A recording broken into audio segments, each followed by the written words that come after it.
Hello guys, कैसे हैं आप। Welcome in Roshan Kapoor channel. Actually ना आज कुछ नया करने के बारे में सोच रखा था।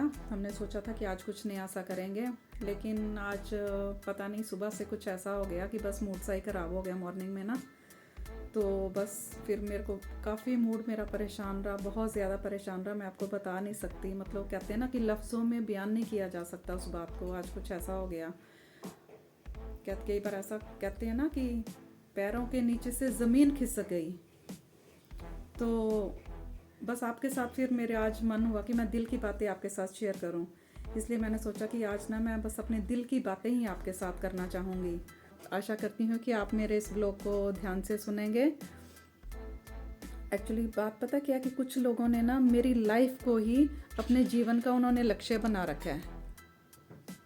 नकल भी उन्होंने मेरी करनी है, नफ़रत भी मेरे से ही करनी है, मेरे को अपनी नज़रों से परे भी नहीं करना। कई बार तो बातें ना समझ से परे ही हो जाती हैं बिल्कुल ही। ऐसा लगता है कि मेरी लाइफ का जो एक चैप्टर है, सिंगल चैप्टर है, उनकी पूरी लाइफ के टाइटल के बराबर है। क्या इतनी ज़्यादा मैं इंपॉर्टेंट हूँ? अगर नफ़रत करती हो तो भैया अपनी नज़रों से मेरे को परे कर दो ना। मेरे को कौन सा शौक़ है कि आप लोगों के सामने सामने रहने का। लेकिन नहीं, नफ़रत भी मेरे से करनी है। जी भर के जलील, जितना जलील कर सकते उतना जलील मेरे को ही करना है। ऐसा लगता है कि दुनिया भर की जो सारी खामियां ना वो मेरे अंदर ही नज़र आती हैं। तो भैया फिर दूर कर दो ना। मुझे कौन सा शौक़ है नज़रों के सामने रहने का। आपने अपनी ज़िंदगी में ऐसे लोग देखे होंगे कि जलील भी आपको उसी से करना है, नफ़रत भी उसी से करनी है, नज़रें भी उसी से फेरनी है, नकल भी उसी की करनी है, लेकिन रखना भी उसको नज़रों के सामने ही है। तो भैया फिर ये ज़िंदगी का माजरा क्या है? कुछ तो समझ में आना चाहिए ना।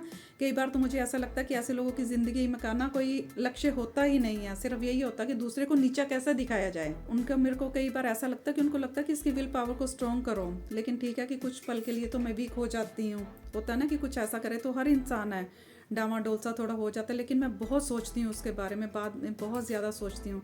लेकिन बाय ग्रेस ऑफ गॉड सच में मेरी विल पावर ना ईश्वर ने बहुत स्ट्रॉन्ग बना रखी है। फिर मैं कभी कभी सोचती हूँ कि लोगों की बातों पे कहते हैं ना कि लोगों की बातों का क्या कहना, कि ईश्वर तो मेरे साथ है ना। जिसने वो दुनिया बनाई है वो तो मेरे साथ है ना। इंसान तो किसी को जीने देना ही नहीं चाहता, है ना। कई बार ऐसा लगता है कि पता नहीं कौन से जन्म का वो बदला मेरे से ले रहे हैं। हो सकता है मैंने पिछले जन्म में कुछ किया हो। मैं तो यही बोलूँगी जब कोई बात समझ से परे हो। क्योंकि आप खुद ही सोचिए ना, जब आपने किसी का बुरा नहीं किया फिर भी आपके साथ वो इंसान अगर गलत कर रहा है, बुरा कर रहा है, इट मीन्स फिर के तो पिछले जन्म के कोई लेने देने है ना। चलो खैर, वो उनकी समझ है, जो उनको वो करना है वो करते रहिए। कई बार तो मेरे को ऐसा लगता है कि ऐसे जो लोग हैं वो यहाँ तो सिर्फ एक दिखावा करते हैं, ठीक है ना। नफरत करने का वो एक दिखावा है, या फिर वो खुद अपने आप को एक चलावा दे रहे हैं। दोनों में से कोई ना एक बात तो है। या तो वो जी भर के मेरे से नफरत करते हैं, या फिर अपने आप को किसी धोखे में उन्होंने रखा हुआ है। खैर, जो भी करना वो उनकी अपनी मर्जी है। मैं एक बात आप लोगों से कहना चाहूँगी कि चलो लाइफ में चाहे जो मर्जी हो, है ना, कि इंसान जहाँ भी काम करता है ना, मुझे लगता है उसको पूरा हार्ड वर्क उसको करना चाहिए। उसकी फुल डेडिकेशन अपने काम के प्रति होनी चाहिए, उसमें कोई कमी नहीं आनी चाहिए। ज़िंदगी में ये सब चीज़ें तो चलती रहती हैं। और मेरे को लगता है कि कुछ लोगों को ना जब आपका वीक पॉइंट पता चल जाता है कि आप कहीं ना कहीं इमोशनल हो, ये बात आपको टच कर जाएगी, तो वो वहाँ पे ना उसे ट्रिगर ज़रूर करते हैं, सिर्फ और सिर्फ आपको हर्ट करने के लिए। तो मैं आपसे यही कहना चाहूँगी कि कभी अपनी कमी के बारे में ना किसी दूसरे को पता ना चलने दीजिए। कि एक बार किसी को पता चल गया कि आप इमोशनल हो तो वो आपको ट्रिगर करेगा, उसी पॉइंट पे करेगा। क्योंकि पता है आपको, वो दिल पे जब चोट लगेगी तो नेचुरली आप वीक हो जाओगे तो आपके काम के लिए डेडिकेशन कम हो जाएगी। समझ रहे हैं ना आप मेरी बात को।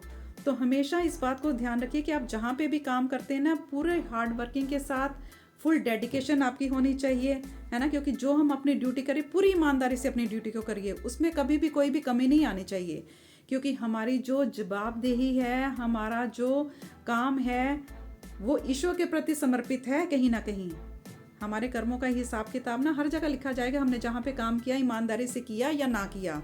अगर कुछ लोग जाने अनजाने में वो सब करते हैं तो करने दीजिए भैया, करने दो। फिर तो यही बात है ना कि बस ढीठ बन जाओ। अगर आपको कोई जलील करता तो करने दो, नफरत करता तो उसको वो भी करने दो। बस इतना काम ज़रूर करो कि थोड़ा इमोशनल पार्ट अपना को कम कर लो, यहाँ से सुनो और यहाँ से उसको निकाल दो। जीने का फिर यही एक तरीका बच जाता है, क्योंकि लोगों को तो यही होता है ना कि वीक बन जाए, कि ये इंसान इमोशनली वीक हो जाए, ताकि वो उसके काम के लिए डेडिकेशन कमी उसमें कमी आ जाएगी तो ऑब्वियसली उसमें कमियां निकालेंगे ना। तो भैया किसी को ऐसा मौका क्यों देना। ये सब बातें तो ज़िंदगी में साथ साथ चलती रहती है। जहाँ पर भी काम करना तो इंसान को ईमानदारी से करना चाहिए। मैं तो कहती हूँ 100% नहीं 110% अपना देना चाहिए। जिसको जो मेरा बुरा करना है करे, जिसको मेरे पीछे पड़ना पड़े, जिसको मुझे जलील करना है करे, है ना, क्योंकि वो उनका अपना कर्म है। अगर वो कर रहे हैं तो मैं कहती हूँ करो, है ना। अब मैंने इस बात पे ही आ गई हूँ कि जिसको मेरा बुरा करना है वो कर ले, क्योंकि वो उनका अपना कर्म है। कहते हैं ना, कर्मों का हिसाब किताब कहीं ना कहीं तो जाके करना पड़ेगा। जाने में किया हो या फिर अनजाने में किया हो तो चलो कर लो अपने कर्मों में शामिल, मुझे क्या फ़र्क पड़ता है ना। लेकिन मैं अब डेली जाऊँगी कि मुझे इस बात का कोई डर नहीं है, क्योंकि मैं जब अपना काम ईमानदारी से कर रही हूँ, फिर भी कोई मुझे ऐसे कोई कर रहा है तो फिर मुझे तो उस बात का कुछ है ही नहीं ना। तो चलो जिसको जो करना वो कर ही जाए। इससे पहले भी मैंने एक वीडियो बनाई थी, आशा करती हूँ कि आपने वो भी देखी होगी, और इस वीडियो को भी आप देखिएगा। आज कुछ इतना अच्छा तो नहीं बना पाए, लेकिन कल से कुछ अच्छा इंटरेस्टिंग सा बनाने की कोशिश करेंगे। तो आशा करती हूँ कि आप मेरी वीडियो को लाइक करेंगे, पसंद करेंगे, उसे कमेंट करेंगे और साथ साथ उसे खूब शेयर भी करिएगा। क्योंकि मैंने वीडियो ना आपके साथ आज ये इसलिए बनाई है क्योंकि एक तो आपके साथ बातें करने का मन था, और फिर मुझे ऐसा लगा कि कहीं ना कहीं जब हम अपने दिल की बात करते हैं ना तो बाकी लोग भी हमारे साथ को रिलेट कर पाते हैं, क्योंकि हमारे आसपास ऐसे लोग होते ही हैं, हर किसी की लाइफ में ऐसे होते हैं। तो इसी वजह से मैंने सोचा कि आपके साथ दिल की बातें शेयर करूं। सच में मुझे बहुत सुकून मिल रहा है आपके साथ बातें करके। आशा करती हूँ आप मेरे इस ब्लॉग को पसंद करेंगे, लाइक करेंगे, कमेंट करेंगे, सब्सक्राइब करेंगे और उसे शेयर भी करेंगे। और कल कुछ सच में कुछ अच्छी सी चीज़ आपके सामने लेके आएंगे। तब तक आप हमारी वीडियो को देखते रहिए, लाइक करिए, कमेंट करिए, सब्सक्राइब करिए, शेयर करिए। Thank you so much.